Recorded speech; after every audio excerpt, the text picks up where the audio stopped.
tiers ñoo xamante ni xëy na police génnul ci seen faat ba léegi mujjul fenn. waaw est-ce que vous gis nga ci dara depuis bi ñu koy coow ba léegi. waaw xam nga lu tey sa xel bi déjà bu Cheikh Niass bi damay commencer par di jaale famille Cheikh Niass ma koy ñaanal yàlla sunu borom xaare ko ci àjjana yi gën a kawe. parce que dafa nekk mbir moo xam ni mbir mu metti la un jeune koo xam ni daan dooleem la xam jóge bitim réew ñëw Sénégal pour màggal li ko dal ko donc loolu lu metti la keroog bi ma déggee taawam bu góor di def témoignage jot naa tuuri xewal parce que wax dëgg yàlla dafa nekk mbir mu metti donc kooku dañ koy ñaanal yàlla yàlla suñu borom xaare ko àjjana may xolu muñ ñi nga xam te ñoom ñooy famille am maintenant ñaari aspect laa ci mën a wax bi njëkk mooy il faudrait que ñu ubbi enquête ñu ubbi une information judiciaire ubbi enquête pour que ñu situer les responsabilités parce que dama ko yàgg wax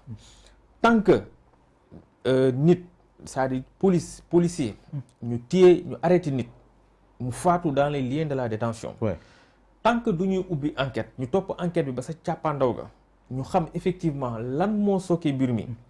bu fekkente ni police def ci am part de responsabilité ña ko def yoon dal seen kaw loolu tant que duñ koy def je pense que ni genre yi du fi jóge mais depuis boobu defuñu ko même sur cette question gis nañu déclaration yi bàyyeekoo ci police la ñuy expliquer un peu mu mel ni leneen la ñuy wax lu uteeg li ñuy xaar te loolu enquête moo ko mën a moom laa leeral c'est-à-dire genre yi bu amee du déclaration du communiqué xam lan moo ko mën a leeral ñu ubbi une enquête qui est vraiment indépendante ñu situer les responsabilités parce que xam nga dañu nekk ci état de droit état de droit nul n'est au-dessus de la loi du magistrat bi du policier bi du gendarme bi du militaire bi du citoyen bi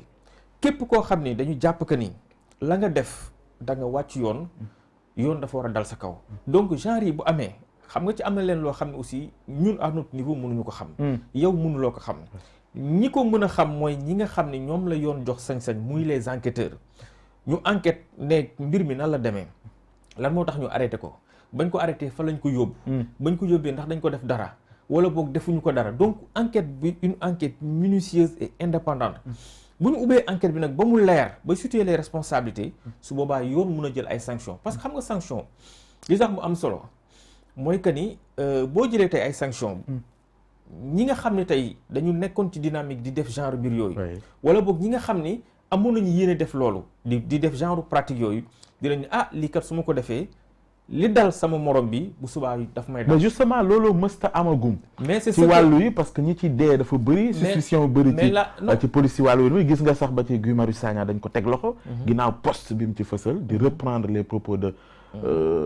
kenn ci police ci Agnam. di jàpp ni maanaam policiers fa nekk sont au solde de. Farba Ngom. ba ci loolu mu jàpp ni police wala gendarmerie. APR lañu am waaye amuñu boo xamante ne dafa war a taxaw pour la république mu mel ni kon xaxaar boobu jëma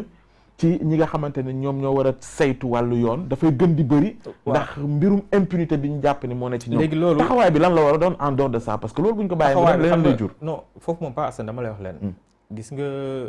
une institution elle doit rester forte et puis au niveau de la perception bi nga xamante moom la citoyen di ci am dafa war a nekk une très bonne perception ci naka mooy le citoyen lambda dafa war a gëm que ni police bi mu am wala gendarmerie bi mu am gendarmerie bu am doole la police bu am doole la loolu xam nga lan moo koy firndeel lan moo koy jëmmal li koy jëmmal mooy buñ gisee koo xam ni dafa wàcc yoon li koy jëmmal mooy buñ gisee yenn faits yi gis yenn cas yi ñu mën ci def enquête mën a sanctionner mais impunité fu mu am parce que aussi lu ma mënul comprendre mooy bavure mun na am wala boog accident am parfois sax mun na bañ a nekk bavure mun na nekk ay accident et tout ça que ñu bañ a ubbi enquête ñu bañ a jël ñu bañ a situer les responsabilités parce que loolu tant que ñoo ngi ci loolu mooy dem ba le citoyen lambda dafay am benn perception bu négative vis-à-vis sunu est-ce que poste bi Guy Marius Sagna def di ko ci ngàññi jaroon nañu waaw xam nga nag man nag li may gis nii je suis un légaliste parce que li ma gëm mooy police gendarmerie ak lu mënti xew ñooñu dama jàpp que ni aussi dañ leen war a jox respect dañ leen war a wormaal parce que nag amuñu leen lu dul suñu gendarmerie amuñu leen lu dul suñu police maintenant poste bi mu def man nag je l'ai pas encore lu. xooluma ko donc jotuma ko lire. mais en tout état de cause nit ki ak loo am lu la metti par principe je ne fais que dégager les principes. nit loo am lu la metti je pense que ni mën nga ko wax sans que nga offenser ki nga xam ne aussi moom ngay waxal. tey su ma lay critiquer paasan mun naa ni la di ngay defee sa émission d'accord ma ci wala boog émission bi ni nga koy defee nii ak nii ak nii boo ci yokkoon lii ak lii. mais tout en respectant la forme sans que yow ma bañ la offenser sans que ma bañ a yëkkati ay propos yoo xam ne da lay toucher si sa intégrité. le fait que mu yegg ba ci wax ni gendarmerie APR lañ fi nekkal. waaw bon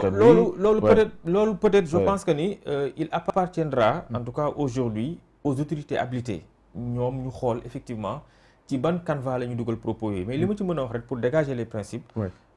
je pense que nit ku nekk li nga bëgg a wax mun nga ko wax. donc nit ku nekk tu as le droit de manifester tu as le droit de dénoncer mais je pense que on peut le faire en respectant li nga xam te moom mooy la forme. moom mooy forme yaa ngi koy wax sànq mooy de plus en plus li ñuy gën a gis mooy benn sentiment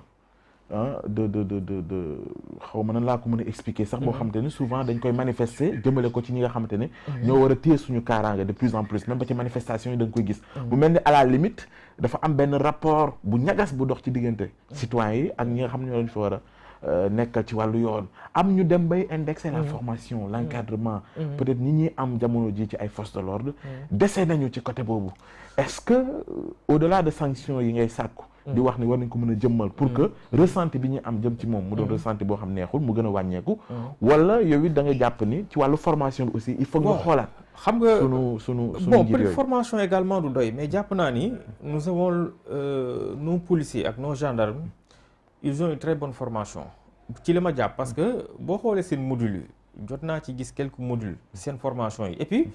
ils sont formés parfois par les meilleurs professeurs de l'université mais bon xam nga dafa nekk ni tey domaine boo jël secteur boo dem di nga fa gis ñu baax di nga fa gis ñu bon loolu c'est dans tous les secteurs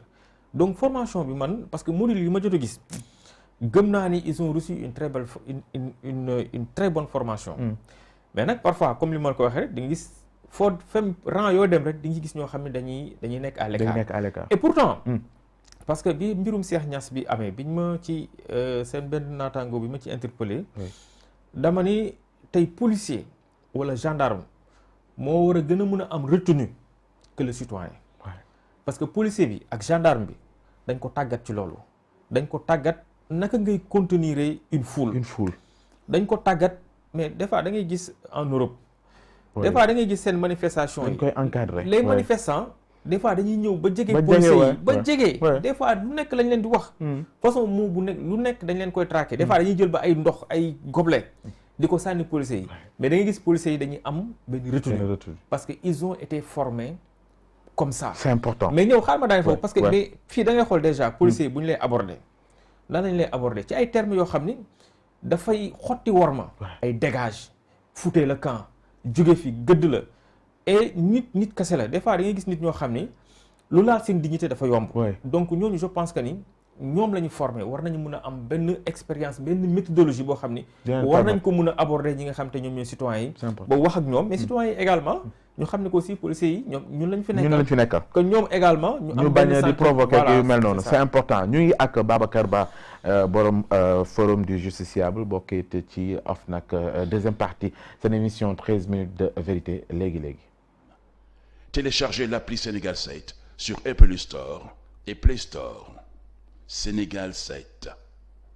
le roi de l'information en temps réel. yéen a ngi ci seen deuxième partie seen émission 13 minutes de vérité may fàttali ni ki ñuy dalal tey mooy Babacar Ba forum du justiciable bokkit ca OFNAC dafa mel ni ci question yooyu buñ ci jógee dañuy dugg wax nga ko léegi maa ngi naan la gisuma fenn foo ci amee taxawaay. bu fekkee peut-être am na xëy na daf ma rëcc. ci événement yi fi jàll mais d'abord passeport diplomatique yi est-ce que vous avez le sentiment que ni en réalité mbir yi ñu ngi bouger jëm ci sens ñu xam dëggantaan